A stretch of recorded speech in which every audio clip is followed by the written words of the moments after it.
Hey everyone, I am Rachel from Lemonade Stitching. Welcome to my Flosstube. I have, I think, my third Flosstube update for you guys today. It is Wednesday, January 4th, so I hope everyone had a Happy New Year and Merry Christmas if you celebrate. I hope everyone got some time off and was able to see friends and family and have a nice holiday season.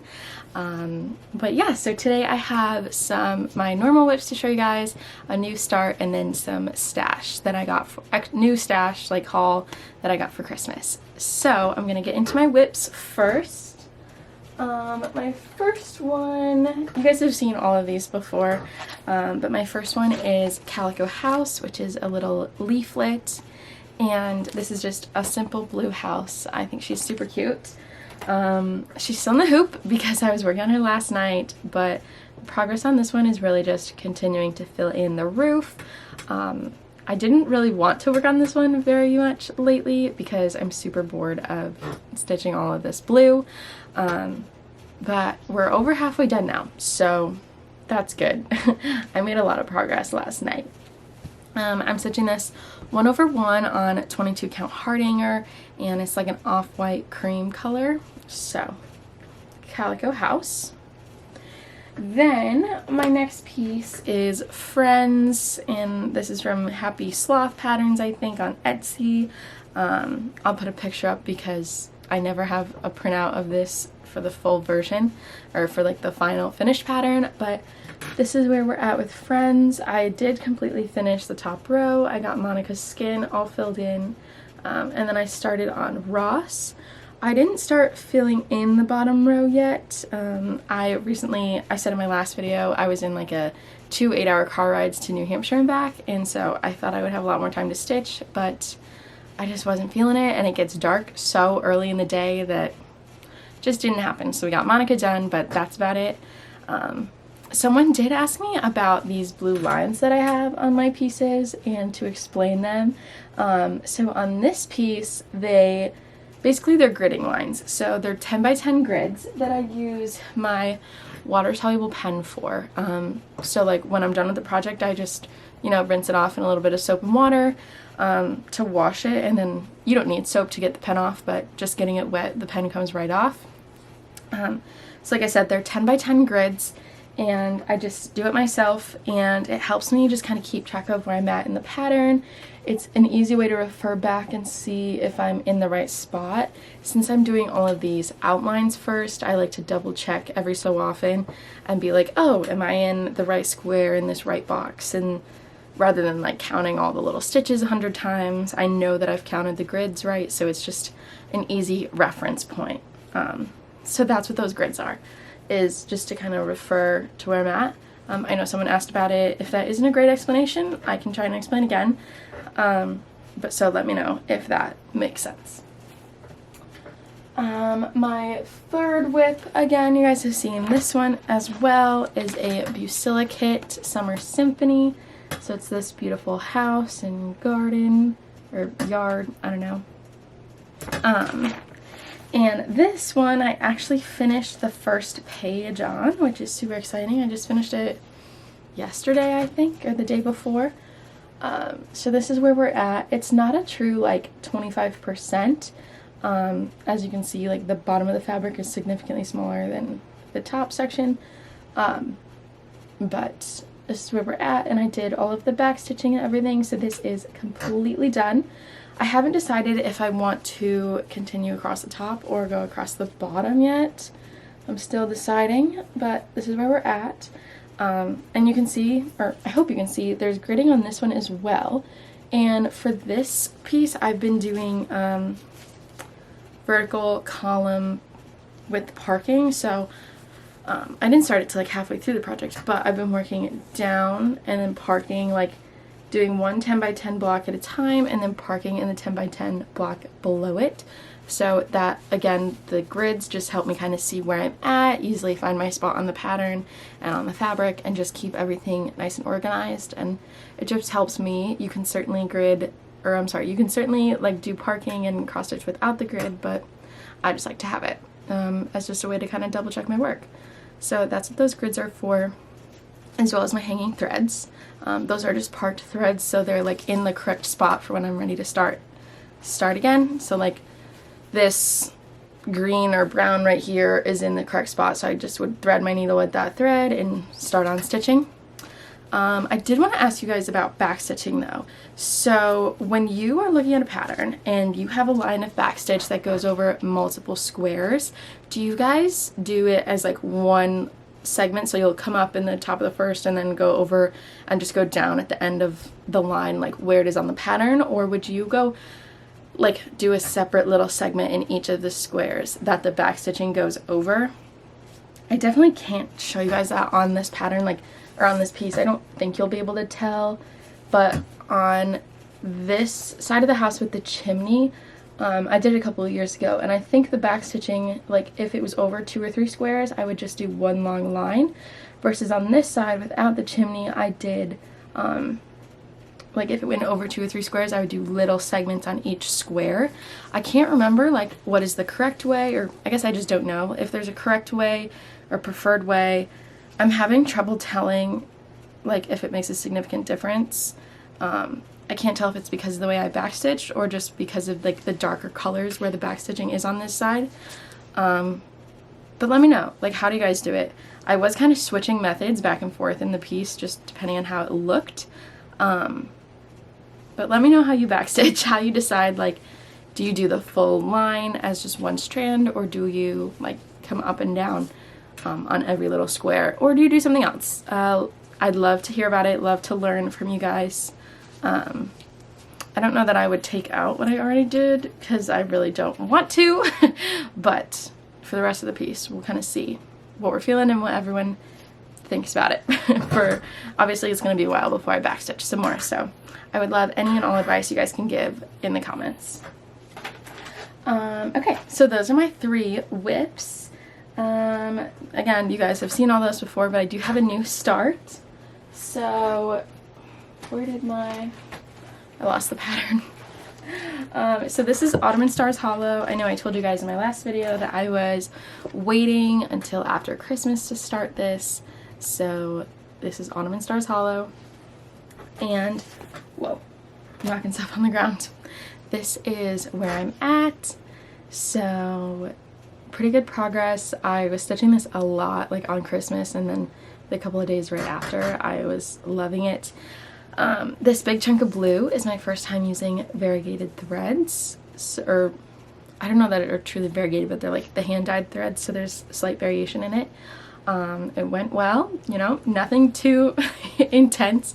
I did, like when I was stitching this, I'm not sure if there is a correct, like right or wrong way to use hand-dyed threads, but I decided to do like full X's as I went rather than go all the way down and all the way back on the row.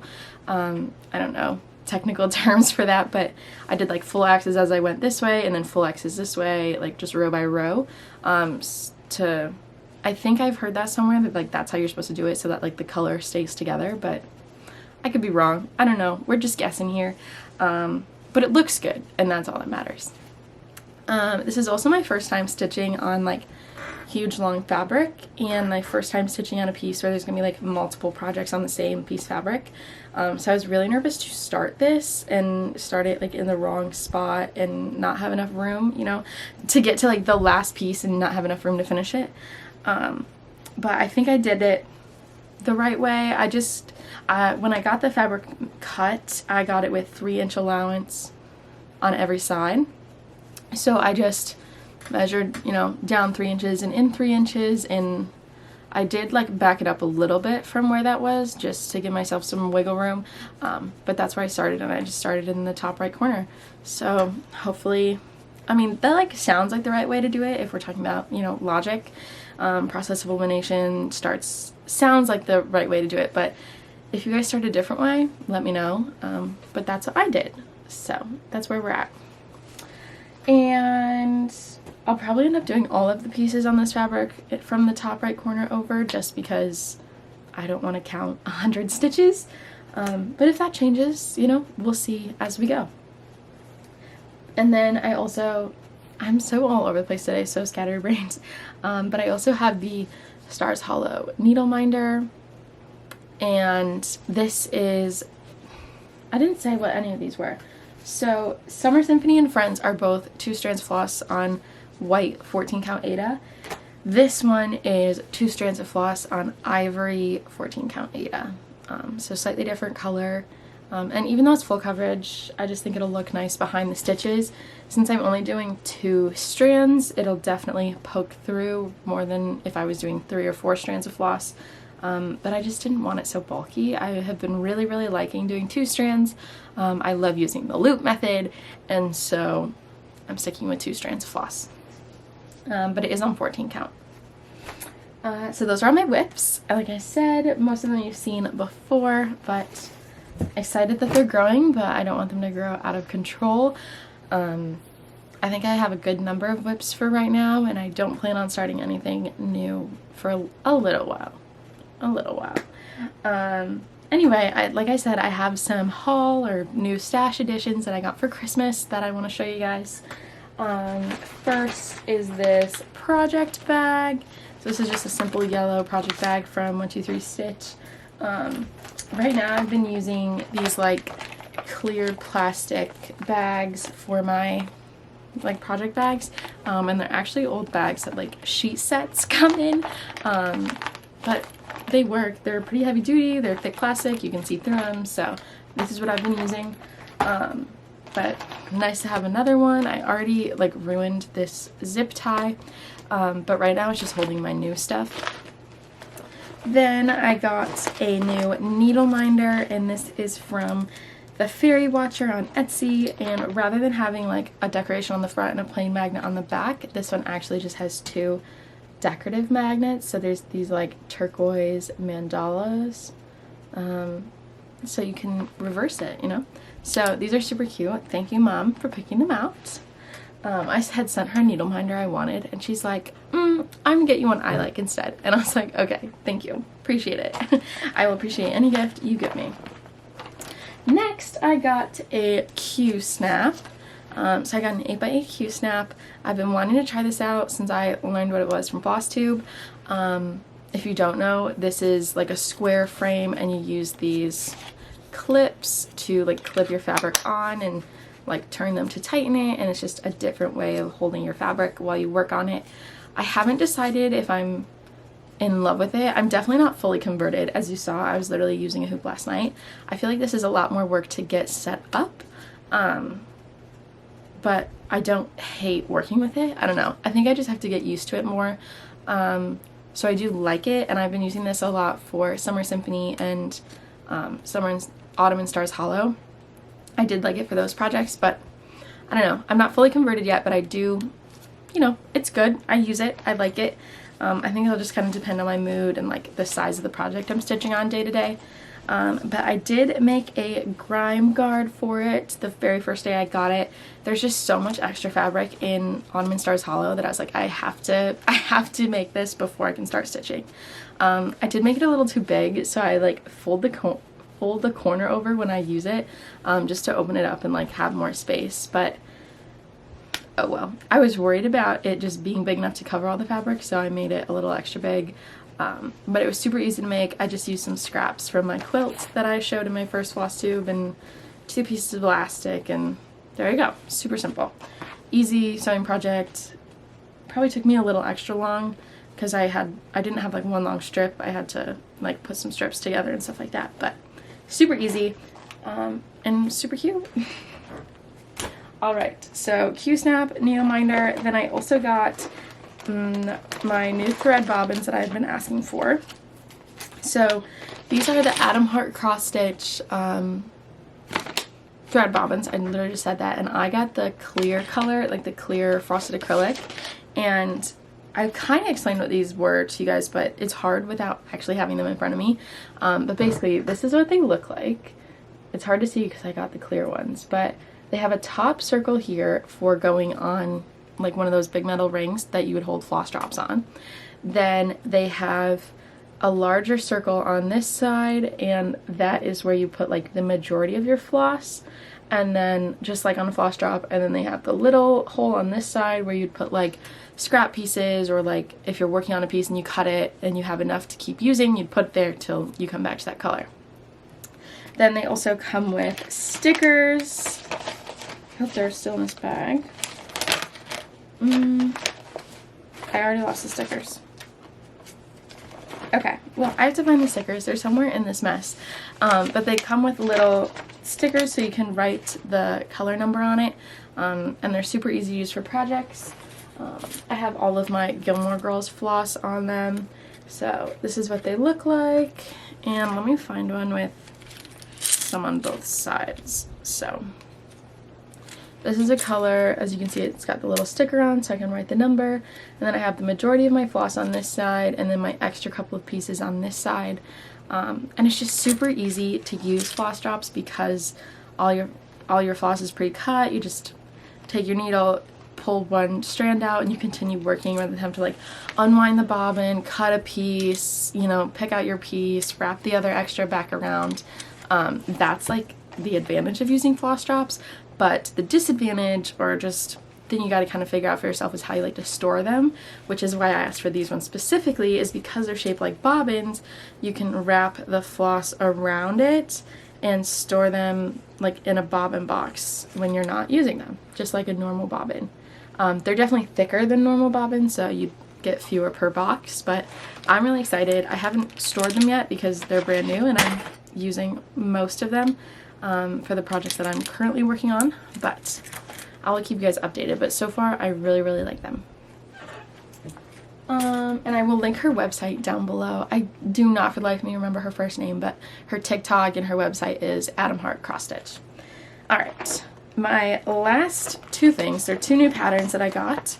I'm super excited about these. I've been talking about these a lot in the last couple of months, and one of my goals in cross stitch is to stitch all 4 of the lavender and lace Celtic ladies. So I asked for some for Christmas and I got 2 of them. So I got spring and summer. I definitely want to do color conversions on these.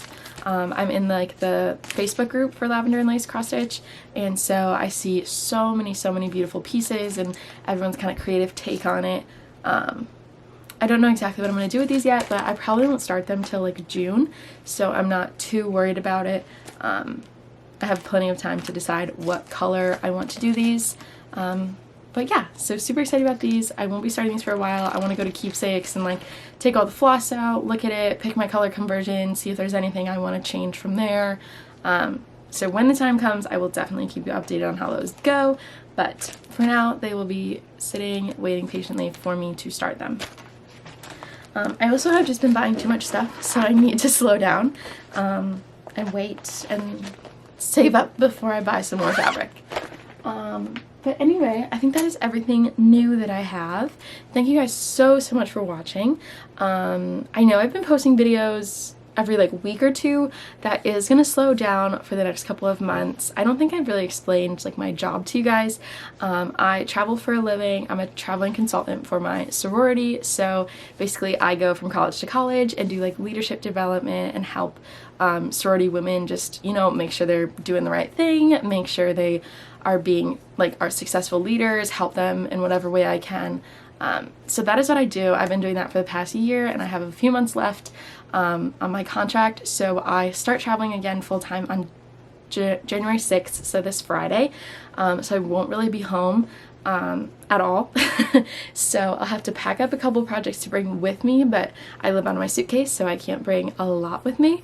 So for the next couple of weeks, couple of months, I'll be super busy, so I probably won't have time to stitch much, let alone make a video. Also, since I'll be traveling, I'll only be working on like 1 or 2 projects, which don't make for a very good video. It's kind of boring. But I will hopefully slow down by the end of February, beginning of March, so maybe I'll be able to make a video then. Last semester I was living in one place for a majority of the semester once we got started, but it's always subject to change. That's just kind of the nature of my job, so I will certainly make a video when I can. But in the meantime, I'd love if you guys went over and followed me on Lemonade Stitching on Instagram. I will try to keep you guys updated with what I'm stitching and how it's going while I can't make any videos. But anyway, thank you for the support you guys have given me thus far. I am super excited to continue on Flosstube. It'll just be a little bit before we get our next update. I hope you all have a happy new year, and I hope getting back into work and everything goes well for you guys, and I will see you soon and hopefully on Instagram.